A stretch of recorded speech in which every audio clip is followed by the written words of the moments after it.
سعود افریقہ سے white wash ہونے کے بعد شان مقصود کا بڑا بیان سامنے آ گیا، جس میں بارے میں ہم آپ کے ساتھ بات کریں گے۔ اگر آپ نے میرے چینل کو سبسکرائب نہیں کیا تو میرے چینل کو سبسکرائب کر لیں تاکہ تمام نئی اپڈیٹ آپ کو بر وقت ملتی رہیں۔ جنوبی افریقہ سے دوسرے ٹیسٹ میں شکست کے بعد میڈیا سے بات کرتے ہوئے کہا کہ انہیں ٹیم نے فائٹ بیک کیا، مگر وہ آخری لمحے میں ہم وہ کارکردگی نہ دکھا سکے جس سے جیت اپنے نام کرتے۔ شان مقصود کا مزید کہنا تھا کہ اس سیریز میں بہت اچھی چیزیں ہوئیں، جس سے سنچر میں اچھی کارکردگی کا مظاہرہ کیا۔ کیپ ٹاؤن میں ہماری بیٹنگ اور بولنگ کی شروعات اچھی نہیں تھی، ہم جلد ہی اس سطح پر موجود جوڑے رکھیں گے۔ انہوں نے کہا کہ ٹیم میں بہت سارے چیلنج کے باوجود کیپ ٹاؤن میں فائٹ بیک کیا۔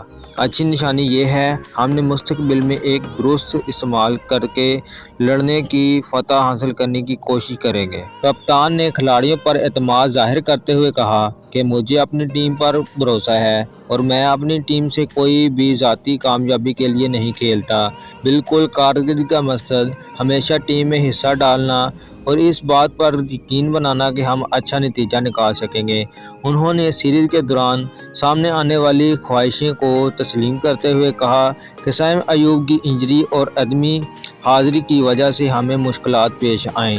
بابر اعظم کا کم بیک اچھی نشانی ہے جو مستقبل کے لیے بہت کام آئے گی۔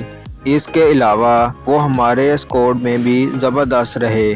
اگر آپ نے ابھی تک میرے چینل کو سبسکرائب نہیں کیا تو میرے چینل کو سبسکرائب کر لیں تاکہ تمام نئی ایسی اپڈیٹ آپ کو بر وقت ملتی رہیں گی۔